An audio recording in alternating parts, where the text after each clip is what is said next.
Welcome to Embrace Your Inner Boldness, the podcast dedicated to empowering you to live confidently, embracing all parts of who you truly are.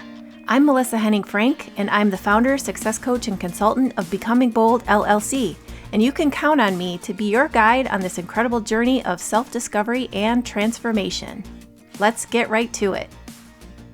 Hello, and welcome back to Embrace Your Inner Boldness. Today's episode is going to take us into territory that most people avoid, emotions, and not just the feel-good kind. We're talking about emotional intelligence, stuck emotions, and the silent ways that unresolved trauma, whether that's little t or big T trauma, keeps showing up in our lives. If you've ever been told you're too sensitive or too reactive, or if you've felt yourself shut down when emotions get really big, or if you've just wanted to better understand why you feel what you feel, then this episode is for you. Today we're using a powerful framework from the 6 Seconds Emotional Intelligence Network. And by the end of this conversation, you'll understand why emotional intelligence is a skill we should be expecting our leaders to demonstrate with themselves, their peers, and their teams. Let's start at the foundation. According to the 6 Seconds organization, emotional intelligence, or EQ, is the capacity to blend thinking and feeling to make optimal decisions. It's not about suppressing emotions or pretending to be calm all the time.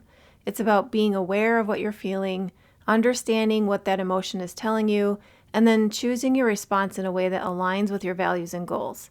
I can remember when I was younger, I assumed that I had high emotional intelligence, or EQ, because I really wasn't reactive. But what was truly going on is I was pushing those emotions down and not acknowledging them, which is not very emotionally intelligent.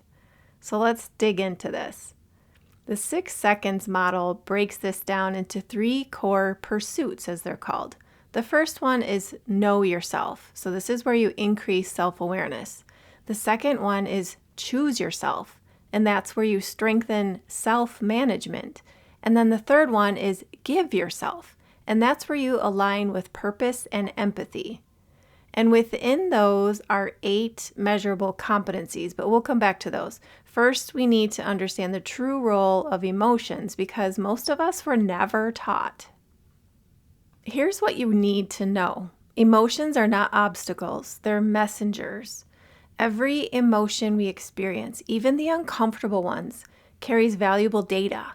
Data about what matters to us, what we're afraid of, and what's unresolved.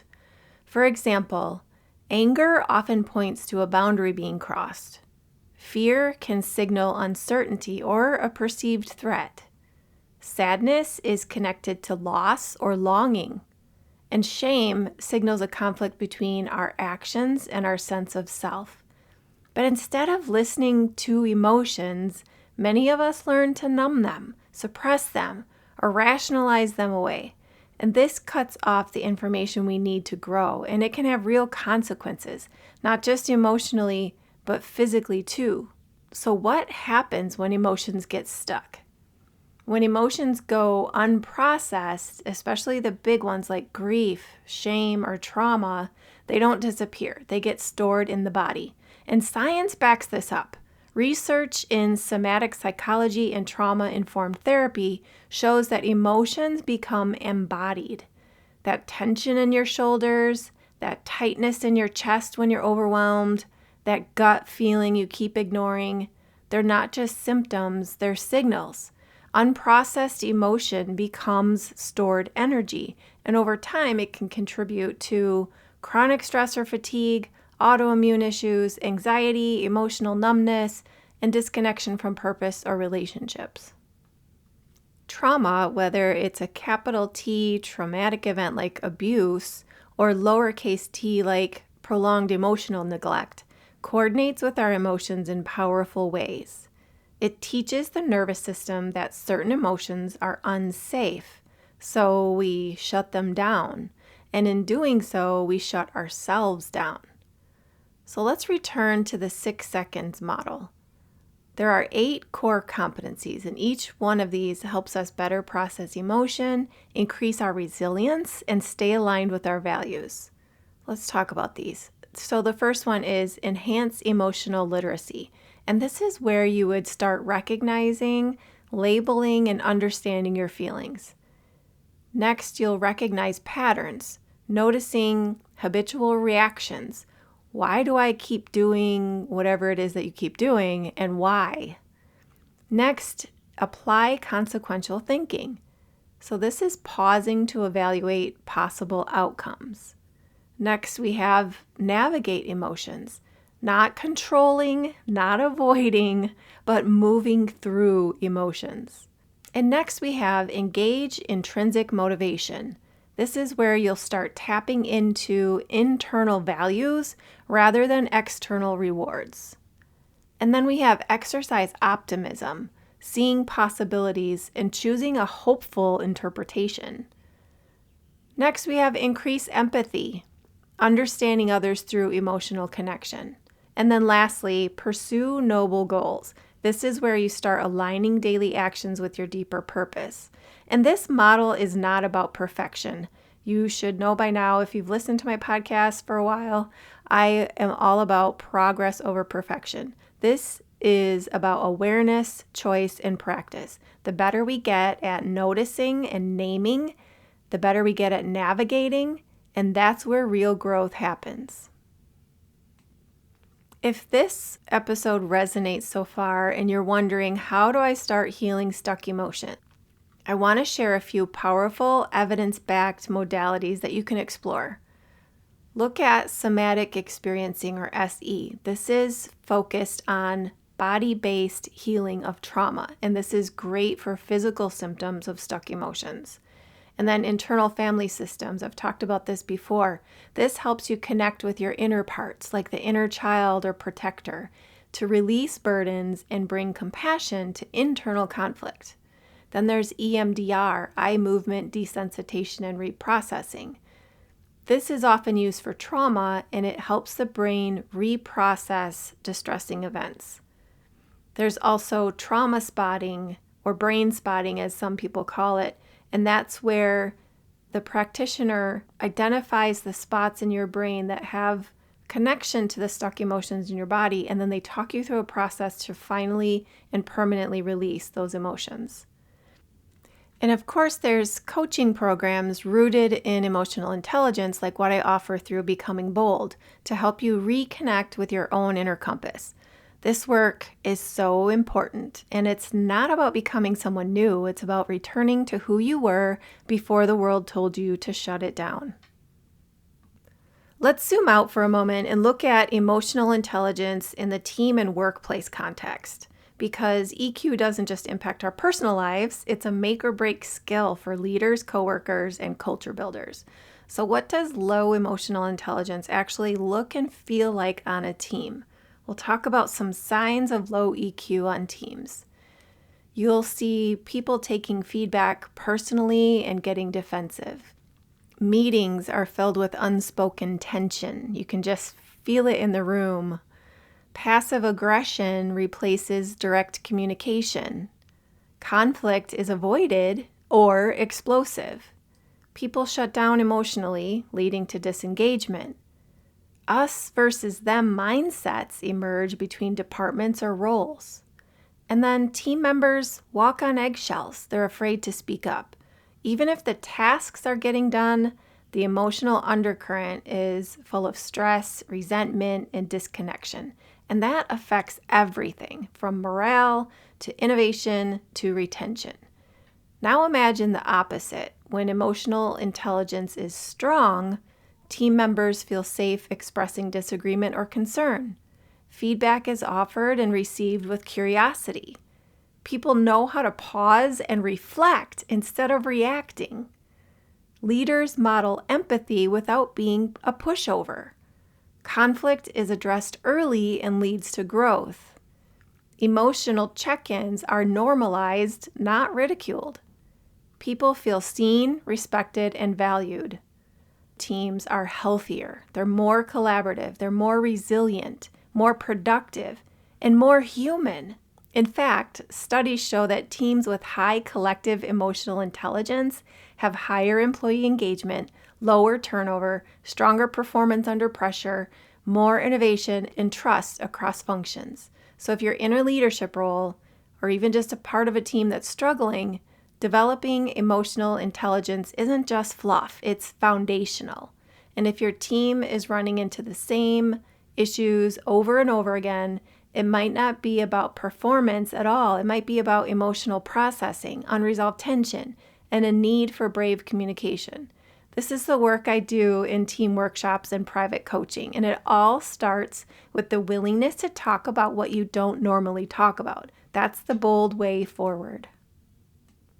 Next, let's talk about how we can actually increase our emotional intelligence.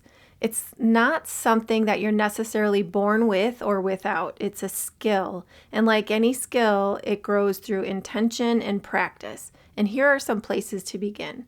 Start with building emotional literacy. There's a feelings wheel that you can Google and find on the 6 Seconds website. And this helps you to practice naming what you feel beyond good or bad. It helps you get much more specific with your emotions. And this language and understanding emotional language is what's going to build awareness. Next, pause and reflect. Before reacting, breathe. I've said it before that let your breath be the first words you say. Ask yourself, what am I feeling? What is this emotion trying to tell me? And this pause is where self-mastery begins. Next, practice empathy. Make sure you're listening not to respond, but to understand. Ask yourself, what might they be feeling? What's their story? What beliefs do they hold that make their ideas true or valid? Next, reflect on your triggers. Notice when you overreact or shut down. And yes, you do this. It's something that everybody does. That pattern is rooted in something. Get curious, not judgmental. Next, seek EQ-focused support, whether it's coaching, therapy, or a guided workbook. Emotional intelligence deepens faster with a safe space to explore. And here's something bold I want to name. We're living in a time where people are really quick to dehumanize those who think, feel, live, or believe differently than they do. This is a crisis of empathy. If we don't reclaim our humanity and the humanity of others, we lose the very heart of what makes connection, leadership, and healing possible. It's not just about managing emotions. It's about remembering that every person carries a story, and that story deserves compassion, not judgment. Curious questions you can ask yourself because, reminder, you are in control of you. How does the other person have dignity and worth? Consider their family, community, relationships, contributions. What is something you respect about the other person? What is something you could learn from them? Now, I do have a caveat here, and that's there will be some people who make it more difficult to take this approach with. And if that's the case, I'd recommend you use your energy on figuring out what needs healing in yourself and getting curious about those who don't make it difficult. And if you're a leader of someone who seems to make it difficult for you, I'd suggest you analyze your level of EQ and consider what about them irritates you? In what ways are they triggering you? And also assess how well you've managed them. Do you hold them appropriately accountable? And in what ways have you coached them to be better? The future of bold leadership is emotionally intelligent. The future of healing is emotionally connected. And the future of our culture depends on whether or not we can bring our full humanity back to the table. And you can start today. If you're ready to deepen your journey, this week's Becoming Bold Blueprint and podcast bonus will help you do just that. So let's land here. Your emotions are not weakness. They're wisdom. They're part of your power, and healing them is part of your boldness journey. As a certified 6 Seconds emotional intelligence practitioner, I use this exact model in my work with coaching clients, leadership teams, and women stepping into their boldest selves. Because this isn't just theory, it's a true practice. It's a path back to wholeness. It's a path to freedom. Let emotional intelligence be your guide back to self-trust, back to clarity, and back to the truth. You were never too much. You were just told to be less. If this episode spoke to you, I'd love for you to share it with someone who needs this message. And don't forget to check the show notes for this week's Becoming Bold Blueprint bonus, designed to help you take what you heard today and live it. Until next time, please be kind to your mind. Thanks so much for joining me on this episode of Embrace Your Inner Boldness. I hope you found inspiration and actionable tips to help you live more confidently. If you enjoyed today's episode, be sure to subscribe so you never miss out on the latest insights and empowering stories. Please take a moment to also leave a rating and review on your favorite podcast platform. Your feedback helps us reach more listeners and be able to continue bringing you more content that uplifts and motivates. Empowering yourself and/or your team starts with embracing your inner boldness. When we stop playing small, we open the door to limitless potential. Remember, the only limit to your greatness is the one you set for yourself. Stay bold, stay fearless, and let's make this journey unforgettable.